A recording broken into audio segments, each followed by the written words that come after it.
Okay, you can go live now. Except that I've got the wrong presentation up.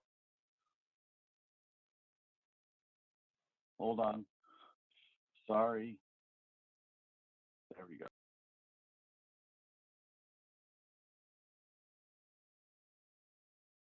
I hope that you're all able to join us today, or obviously you've been able to join us today. It obviously would have been preferable to do this in person, but times are what they are. So I'm going to try to go through things relatively quickly so that there's plenty of time for questions at the end. But I'm looking forward to giving this update on where we are with the RNA program. First thing I want to talk about is the proverbial elephant in the room, preferably a room far, far away from me. What impact is COVID-19 having on the RNA program in planetary science? The short answer is we don't know yet. We are still assessing impacts, but this is all new and it's a fluid situation and things are changing rapidly. So while all of that is going on, we will be sort of constantly looking at this and trying to do our best to make sure that impacts are minimalized. What we do know so far, though, is that all our review panels will be done virtually. That means that we're going to have to allow some more time for reviews, particularly since things like schools are out and other things have been canceled. People and teaching loads have been gone virtual and so on. All those things are going to change the distribution of people's responsibilities, which means that we want to be more flexible for our reviewers to be able to carry out these reviews. We don't see this having any significant impact on the quality of the reviews themselves. It just means that we're going to have to take a little more time. This is being done for all of the Science Mission Directorate, and as we go along, we are actively, we will be actively sharing all of our lessons learned as we go through this and try to do everything we can to improve the process. Other effects on due dates. Right now, any of the near-term due dates are being shifted by 2 weeks. The only one of those within planetary science is the ICAR due date. We are keeping an eye on everything going forward, and we may shift some other due dates out as well, but we want to see how quickly everyone is able to settle into the new normal, as it were. We also may be converting step 1 proposals, which are into mandatory NOIs. We're trying to assess the impact of that. Right now, it looks like we're probably going to do that. If you have already submitted a step 1 proposal, it will be carried through and you won't have to do anything. If you've started a step 1 but haven't submitted it yet, you'll have a choice of either finishing the step 1 or submitting an NOI. But we haven't for sure done that yet. If we do, we'll send out an email to let everybody know what's going on. Effects on selections. Right now, we do not anticipate any significant delay in making selections. That being said, I'm not going to rule out the possibility because, as I said before, it's a very fluid situation, and we're trying to assess what we need to do most and what we can wait to do, and so on. We anticipate no effect at all on existing awards. We'll talk about that in a few minutes. So with that out of the way, let me go back to what I really wanted to say from the get-go. You'll notice throughout this presentation that on the left-hand side of every slide, there's a picture of one of the people in the RNA group. This is for an important reason, and that is that this RNA group makes the entire RNA program possible. Without them, we wouldn't have it, and every single one of them works really, really freaking hard. If we were at LPSC Live, I would say, do me a favor and go say, shake their hand and say thank you, but no handshaking, and we are not in the same room anyway. So just remember that these folks are working hard to try to make this program successful. So why do we even have an RNA program? The NASA Strategic Plan has these goals about understanding the Sun, Earth, solar system, and universe. And from the most recent science plan in 2014, some specific objectives for planetary science. Ascertain the constant origin and evolution of the solar system and the potential for life elsewhere. And I won't read the second one all the way through because you all can read.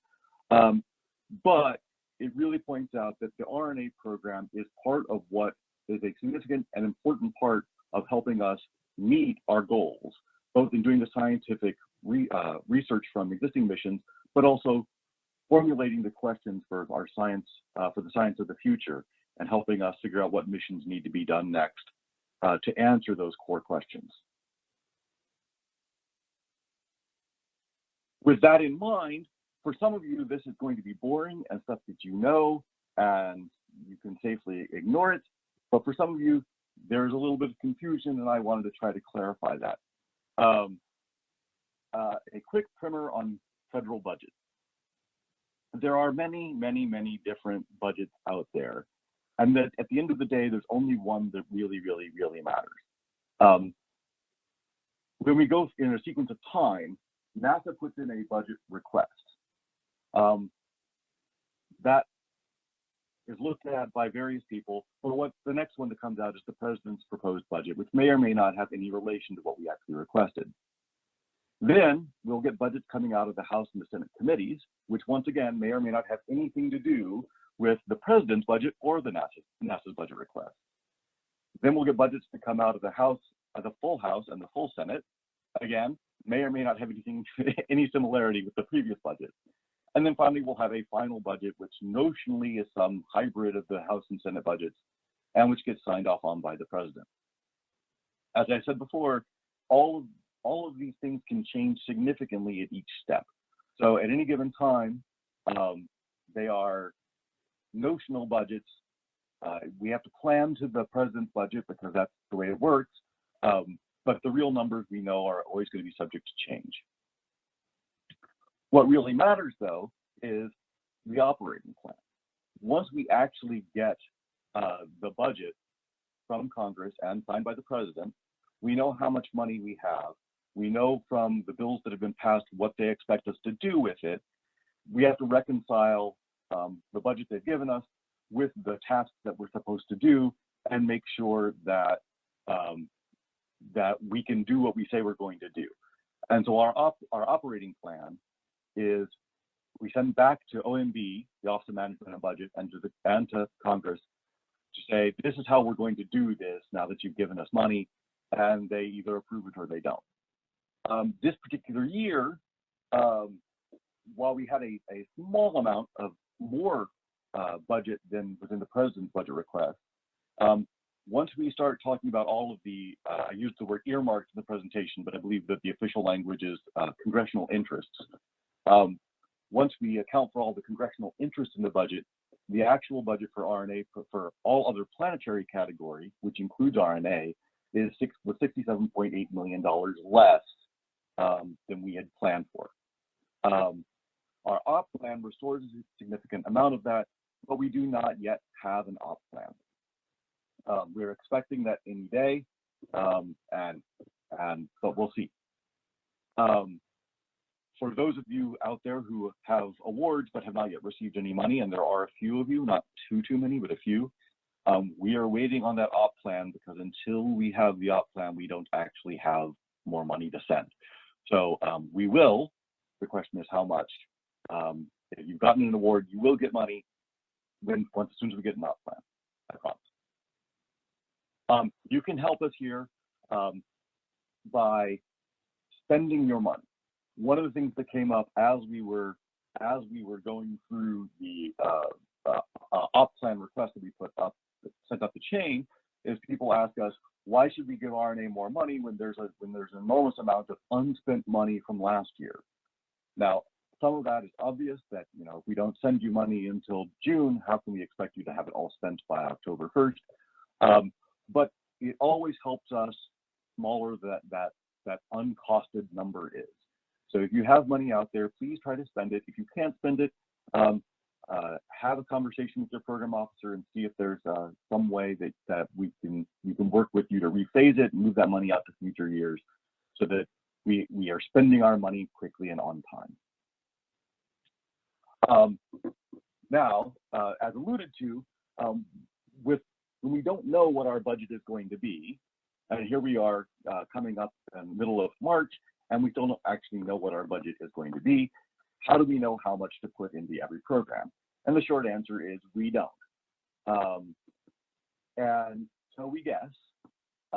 We worked with the continuing resolution. Now, of course, last year our budget under the budget last year was smaller than we had expected. Under a continuing resolution, we have to work with that budget number, which means that we've been working this year with a significantly smaller number than we were hoping for. And only when we get the op plan will we actually have the real number that we want, or well, hopefully that we want, but the real number that we'll actually have. All of this means that whenever we're going through this budget cycle, things that are in the early part of the year can either get a benefit or a hit, depending upon whether we think it's a larger number or a smaller number than it's going to be, and likewise, things at the end of the year can take a hit or get a bonus, depending upon how things work out. To try to even this out, we've done this year a 15% reduction in selections to all of our programs by 15%. Those proposals have been made selectable. Depending on the op plan, we hope to select a number of those selectable proposals. But until we have the op plan, we don't and can do the analysis on how much money we have. We don't know how many of those selectable we'll be able to select. Please try to be aware of the budget context and be patient with us. It's not, we're doing our best, and as soon as we have money, we'll try to push money out and push out selectables to selected as quickly as we can. The famous charts, everybody loves to see these charts. I will tell you that, by the way, that both Picasso and P-Star now have selections ready to go, and I expect them to be out very, very, very soon. But these are the numbers from Rosa's 19 that we have right now. I'm not going to go through this line by line because you can read it and it will come out. You can read it online later as well.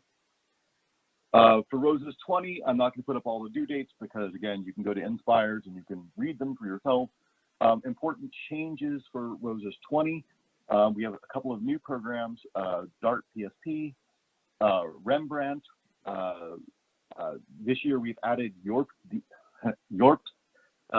Yorp is split off from SSO in order to allow more theory and modeling proposals that are relevant to planetary defense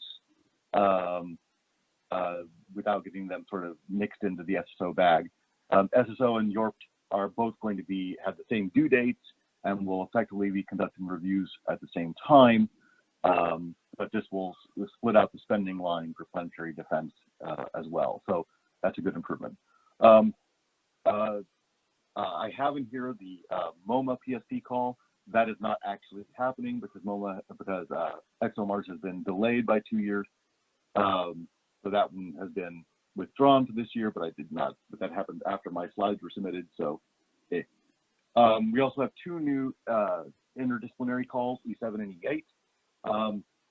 These are related to the language that you may have seen about making all data publicly available and making software tools available. So these are our potential calls in development for how we can help the community, help us with making software tools available to the community.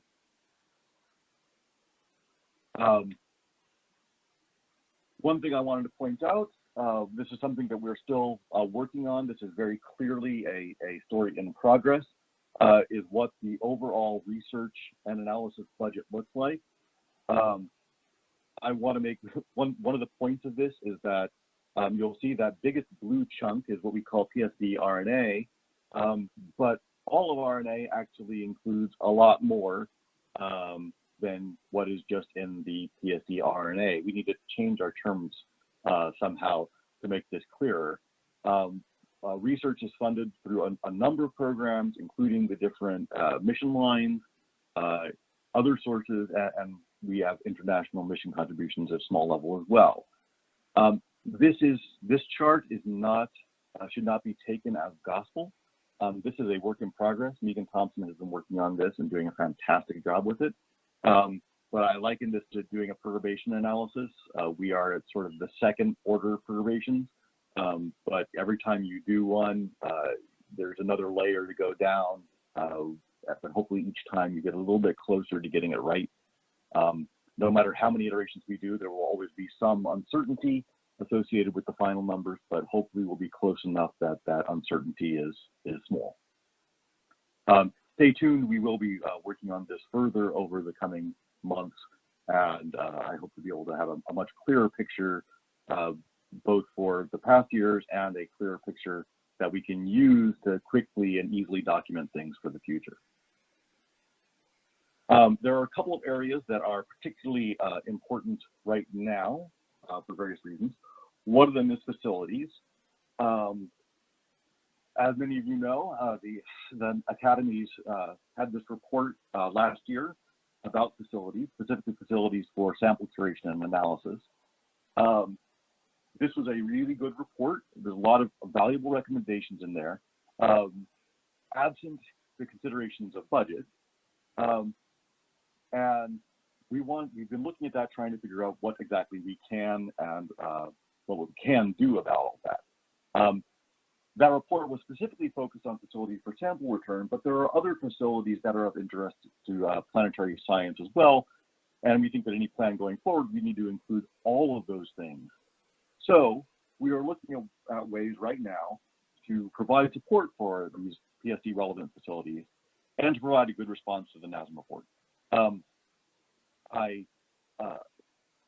We've been thinking about it for a while, but now we're actually starting to roll something out. And so I'm going to show you right now sort of our again, in a perturbation analysis kind of way, our first order plan for how we're going to approach facilities this coming year.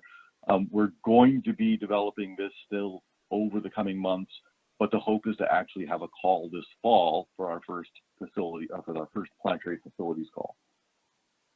Overall, the idea is that we're going to take the existing PMF and split it into two parts. There will be PME and there will be planetary facilities. PME will look a lot like the current PMEF program, but the total funding will only be about $1 million a year. It will only be for awards for a use with associated awards. There will be no augmentation awards. And it will not be really, it'll be focused on those small enabling instruments for existing programs. There won't be any hard cap on the cost, but obviously there's a soft cap. If you've only got $1 million a year, proposing something really big isn't going to fit, and so we're not going to be able to do it. The second part, though, is the one that is really sort of the new bit, and that's the planetary facilities plan. For that, the idea is that we will have a call every other year with about $5 million available for year one of the new awards to support proposals either to operate, maintain, or upgrade existing facilities, or to establish new facilities. These would be 4-year proposals, and they'd either be cooperative agreements or have to be one of the NASA centers. That is in order to allow us to do that last part, which is to make these renewable for up to another 4 years. These would not be PI instruments in the sense that they would just be used by the PI and their team. They will require having some kind of community access. We're talking about a minimum of 25%, but we realize that how you actually count can be tricky in many cases. So we're thinking about how we talk about how we want to address what will meet that requirement for community access. Once we get this going, the plan is that we'll have reviews during the 3rd year of all the efforts, and those reviews will allow us to decide what to do with the programs going forward, whether to renew them or not. This is sort of what that timeline looks like. You can see here in where it is, there it is, in sort of next year, we would issue the first awards for facilities, that call being in the fall of this year. The first review, there's review 0, which would be of the existing facilities that we're already paying for. But then after that, review 1 would be for all of those things that were started in the first call. There are 3 outcomes for the review right now. These would be similar to a senior review, but we're not going to call them a senior review. The outcome from the review could be to continue this, we should renew it, this is good work, but they should repropose and be competing against other new ideas and sunset. This one has served its purpose, and there's no value in continuing it. And so we will see how those go through the review process. Notionally, we anticipate that this program would ramp up fairly quickly to about $10 million a year, but could grow even larger to maybe up to about $15 million a year eventually. Now, taking a deep breath, there's a lot of details to be sorted out here still. We may need to be asking for new money to make this happen. And we all agree that it's important, but we think that this is the kernel of a plan for how we can go forward and make those fundamental facilities that are needed for a lot of the work that people are doing to exist and be supported. Another topic that has gotten a lot of attention of late is Lunar Sample. Let me start out by giving you just a little bit of the history. There has always been a bit of a gray area on distinguishing whether proposals should go to EW or to SSW.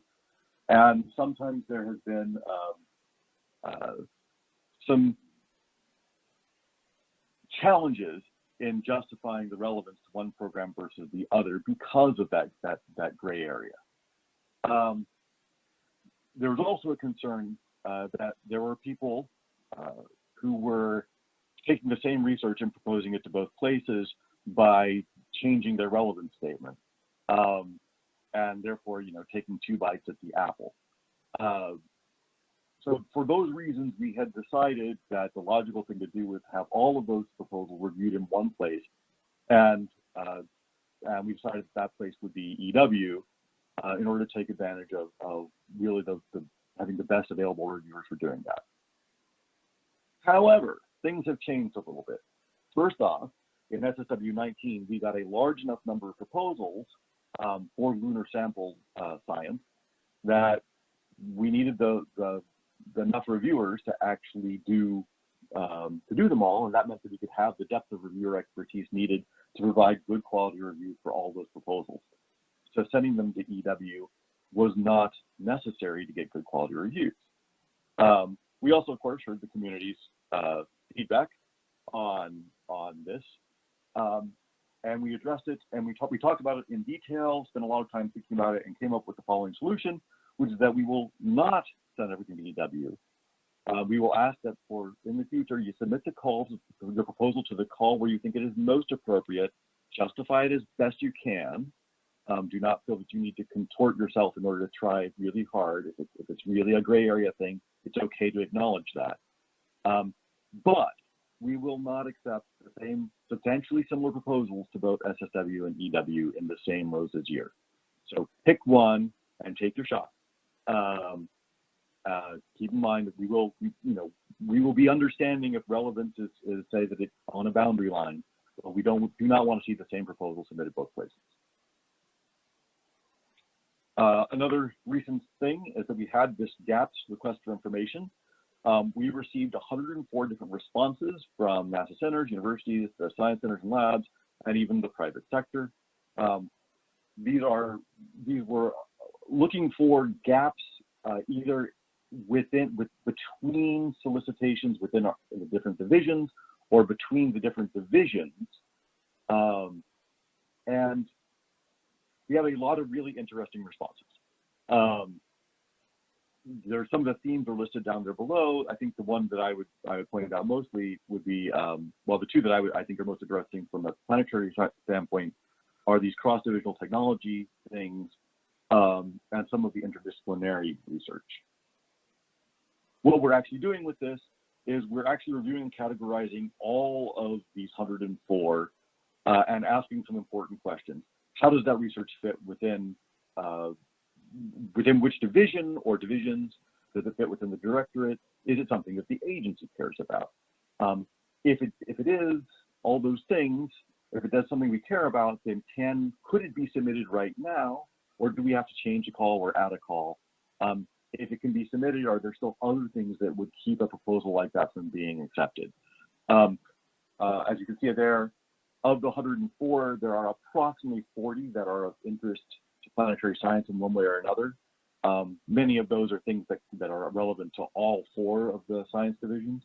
So we have done our preliminary analysis, and we will be doing more analysis over the next, I'm going to guess, months, to try to have a report out for all of SMD within by summertime. God, there's lots of stuff to talk about. Dapper, dual anonymous peer review. I hope that many of you were able to attend one of the town halls about Dapper. If you weren't, have no fear, there will be more. The dual anonymous peer review is being implemented now at the SMD level. We're doing some test cases now to see how it works. It's built upon the work that was done with the Hubble Space Telescope by the Space Telescope Science Institute, which showed that this dual anonymous model really improved the reviews, and it reduced biases that were hidden in the reviews, including some that they didn't even know were there. You can find more information at the website listed here. There are some references for interesting articles to read about what Space Telescope did at the bottom. The one program that we're trying this with in planetary science this year is Have Worlds. And we do anticipate having a town hall shortly before the Have World Step 1s are due. The way this works, and I don't want to belabor this because there are the town halls, there's been a lot of information out there.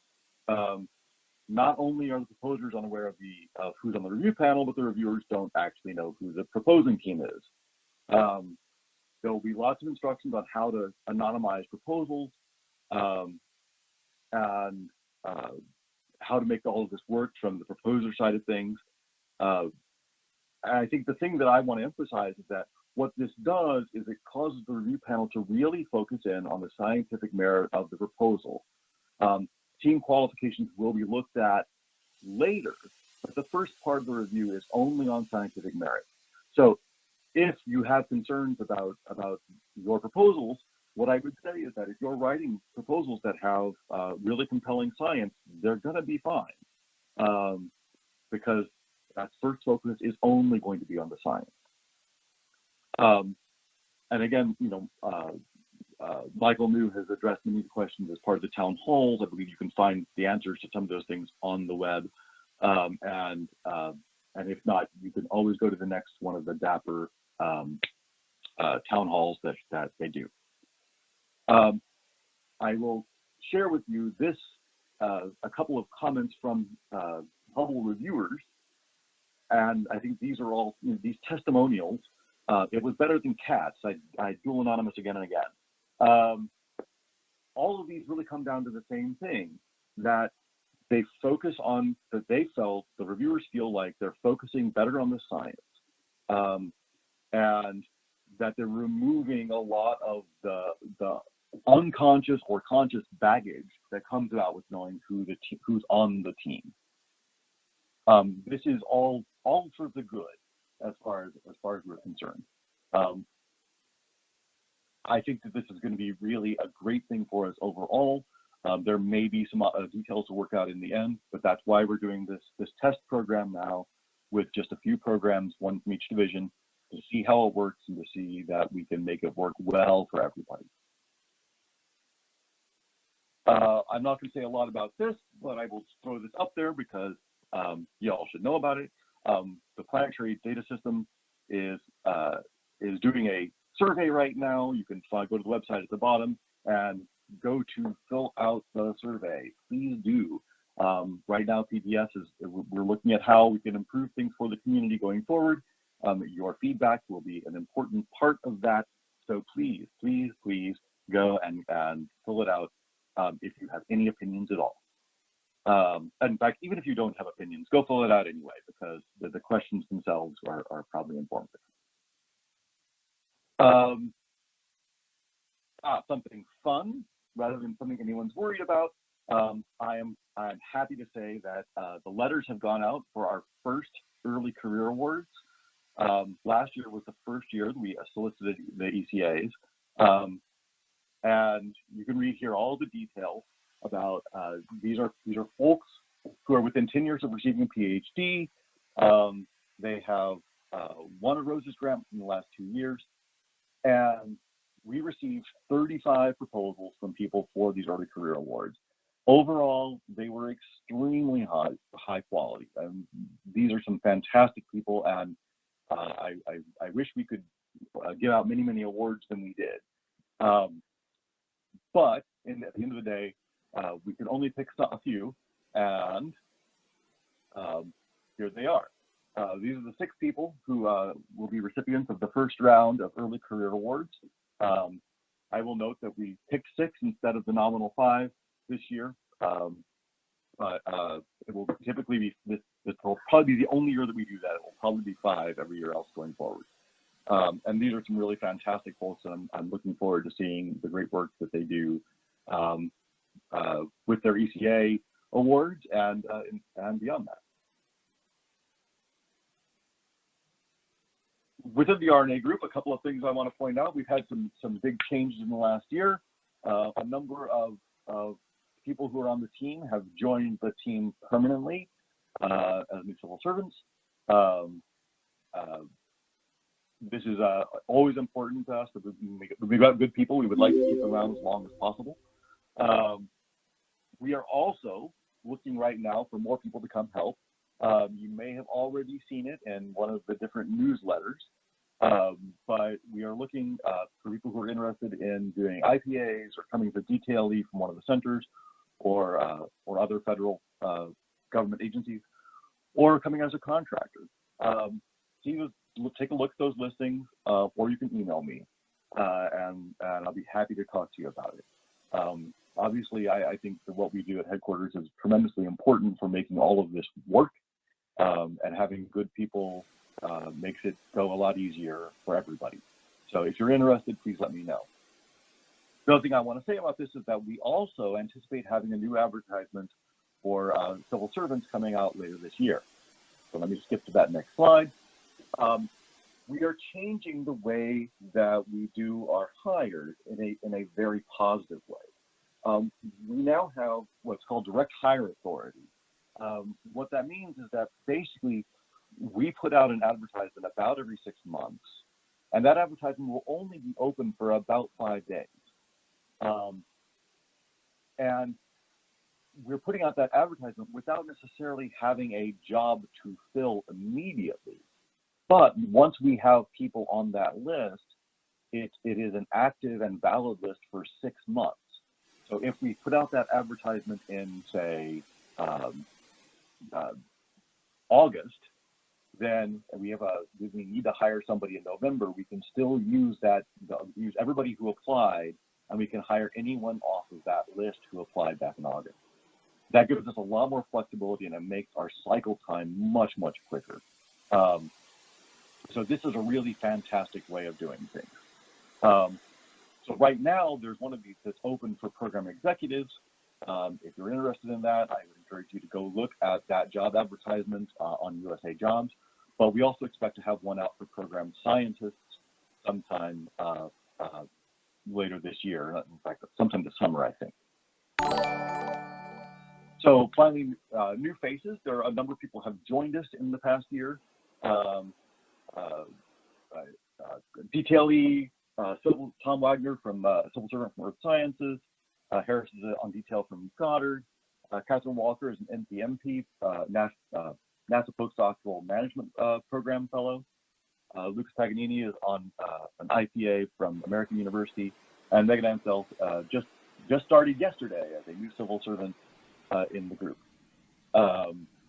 These are all great people and are all coming up to speed really quickly and helping out a lot. So this is really fantastic.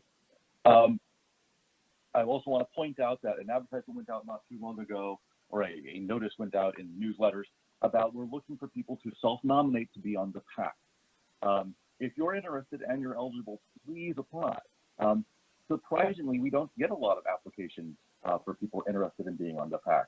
So if you're interested, your odds are good right now. So please, please, please, if you are interested in being on the pack and providing that kind of, and seeing what's going on and providing support for the community in that way, we'd really love to have you on board. So that's all of my slides. I'm going to leave it with this one, which is, this is the RNA group minus a couple of people who didn't want to show their pictures. But these are all fantastic people. It is a privilege to work with them all, and I'm really happy to be doing this now. So I will stop there and take questions.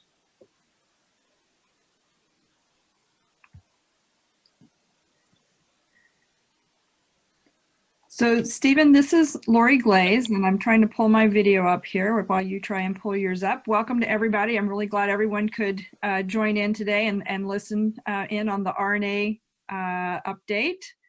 I'm not seeing my video yet, but it should be coming up. There we go. So Stephen, how about if I read to you some of the questions that I see that are coming in? Sure. So let's see. There's a question here. How do the new E7 and E8 software-related programs coexist with the software part of PDART, and will software be removed from PDART? We don't anticipate any changes for PDART. E7 and E8 are really, the point of those is going to be to, and those are in development, so I'm getting a little bit ahead of myself, but I believe that the plan is that those are going to be there to help convert legacy software.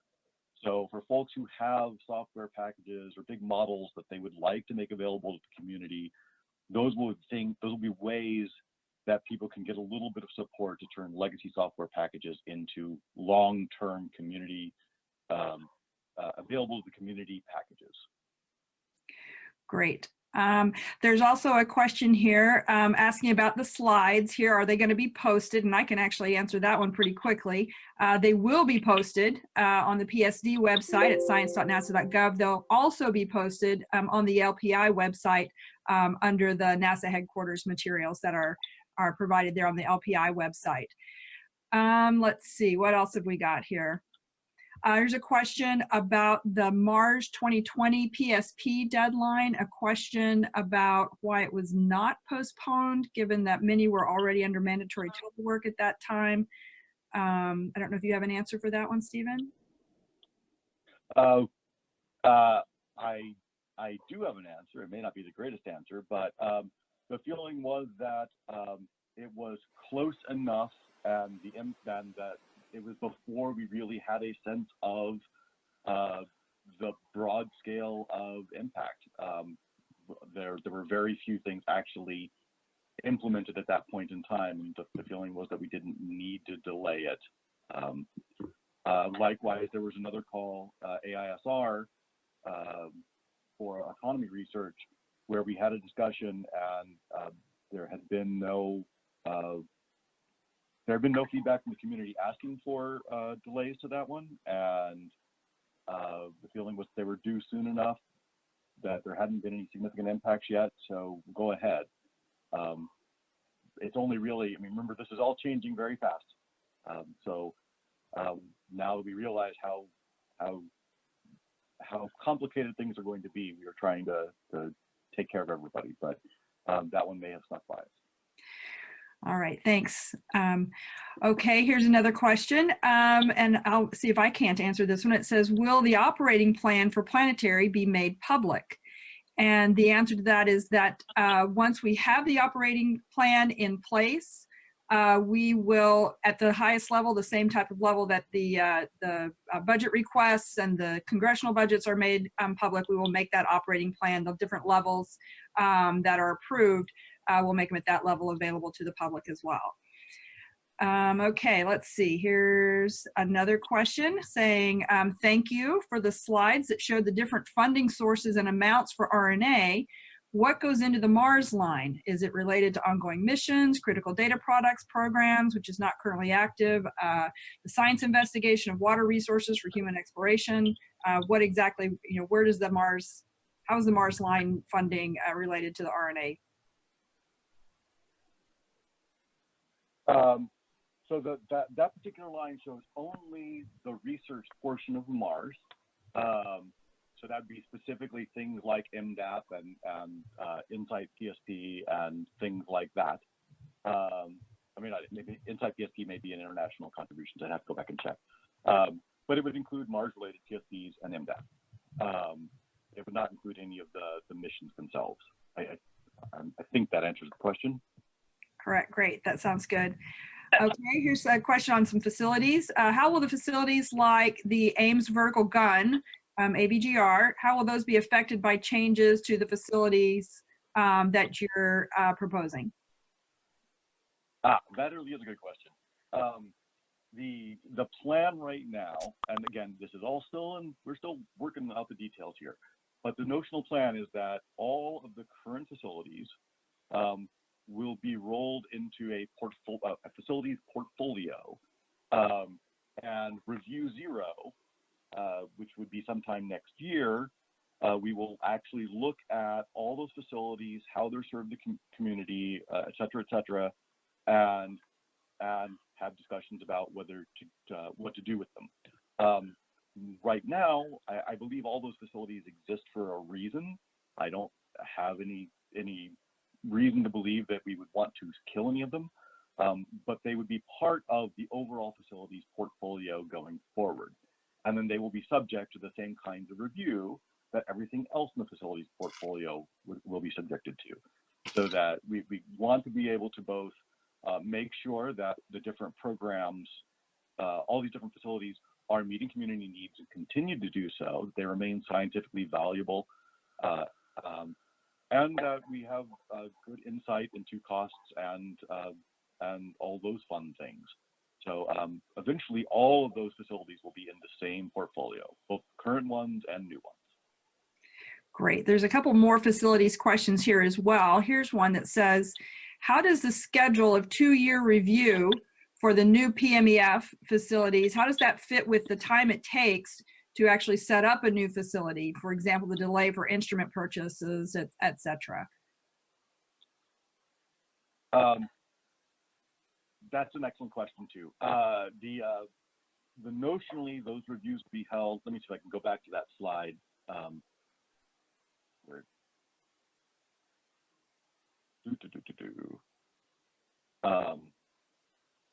Notionally, that review is being held 2 years after the money goes out. If it takes 2 years to set up a facility, then that review will largely be focused on how, how did it go? Were you able to set it up on budget and on schedule? What is your plan going forward? Is this going to be there? That first review may not be a particularly challenging one for some of those facilities.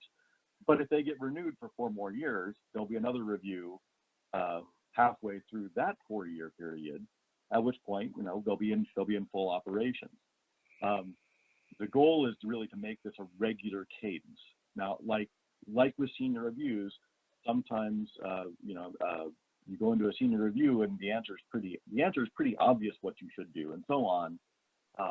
But it's important for us to have insight and understanding of what's going on in these projects.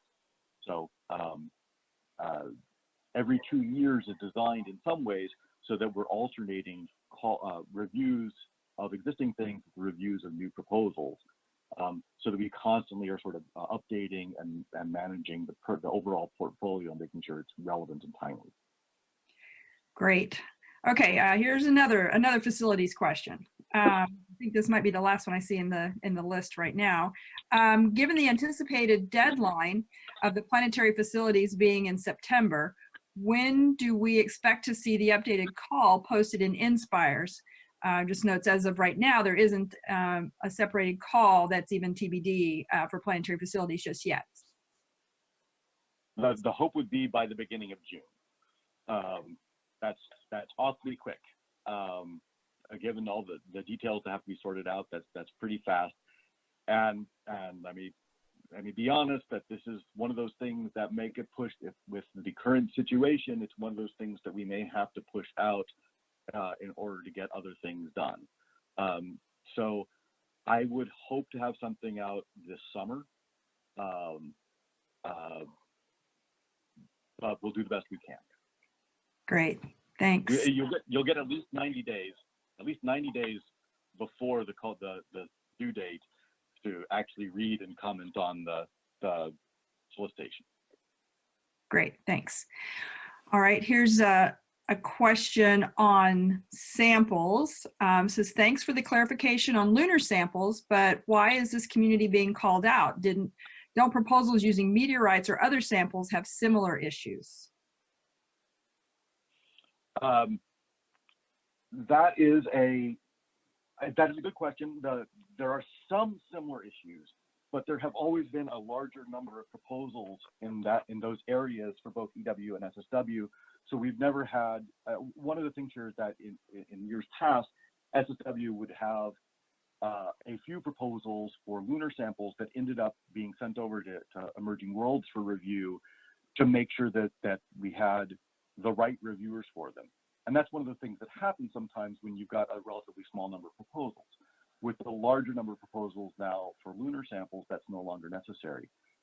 For the same reason, that's never been really necessary for some of the other meteoric sample analysis things, because we've always had enough of those proposals to have a good reviewer pool in both EW and SSW. So we never really considered that. Lunar was only because of the small number of proposals we were getting in SSW. With Artemis and with the return to the moon, that is perhaps not a challenge going forward. Right, let's hope. Great, thanks. Okay, here's a question that perhaps I may be able to answer. A question here that says, are there coronavirus delay implications for Mars 2020? And the short answer I can give you there is that the Mars 2020 mission is being given the highest priority that the agency is giving to any of our missions. And that as of right now, we're working extremely hard to make sure that we hold to schedule, that the team are able to do what they need to do in order to complete the final integration and test. It's currently almost all the hardware is out at Kennedy Space Center, and it's all going through the final integration and testing that's required out there. And as I say, it's being given the highest priority within the agency. And as I said, we're still shooting for an on-time launch in July. So no changes there yet. All right, Stephen, here's another question for you. Will no-cost extensions be given freely to help people who can't complete their work without access to their facilities due to the coronavirus issues? Short answer, yes. Longer answer, we understand that this is having an impact on everybody, that the level of impact is different for different people depending on exactly what you do. And we want to be as supportive as possible of everyone in getting things done. We understand that some things may move more slowly for various reasons because of this. We will work with you to help make sure that things get done. So if you need a no-cost extension, talk to your program officer, make sure that they understand the circumstances, and submit your NCE. We will make sure that you get what you need. Great. Good answer. Thanks. Okay, here's another question about for some of the observing proposals. This is actually a question having to do with the dual anonymous review process. And as I know you said that right now it's just a pilot program with one of our ROSA's elements in Planetary, the Hubble Worlds, is going through this, but there's a question looking forward. We're thinking about observing proposals, specifically something like YORPT, the Yearly Opportunities for Research in Planetary Defense. How do you foresee dual anonymous proposal reviews working for those types of proposals, given that it's necessary to actually describe the telescope assets, which would then make the team immediately identifiable? So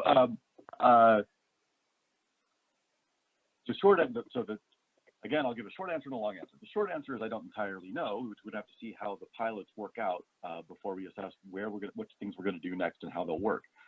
The longer answer, though, is that I had a conversation with some of the folks at Space Telescope about a very similar topic. And when the panels met with the anonymous anonymized proposals, they would try to guess who the reviewers, who the proposers were, as sort of a fun game. And some of those proposals even included cases where people were using ground-based facilities for secondary data and so on. And the review panels guessed wrong the vast majority of the time. So I would actually argue that even if you think that the facilities are likely to make it obvious, it may not be as obvious as you think it is. Then there are some cases where it truly will be obvious, but those are more unusual than you think they are. More importantly, though, in talking to some of the people who've been on those review panels, what they found is that the fun game of trying to guess who the proposer was became uninteresting very quickly, and they stopped even trying, and they just focused on the science, especially once they knew that they were guessing wrong. So there's plenty of evidence to believe that the action of anonymizing proposals, even if they could guess, still has a positive impact on the quality of the reviews. And that's what we want. Great. I want to remind folks, if you want to send in some questions, you can send them to Doris Dow. I believe her email is listed in the announcement on how to reach her to send those questions. We've got still a few more minutes left where we can answer. I've got one more question here that I think I can answer, Stephen. And this one says, what are the requirements for serving on the Planetary Advisory Committee, the PAC? And what you need to know there is that the requirements are actually listed on the PAC website and are in the announcements.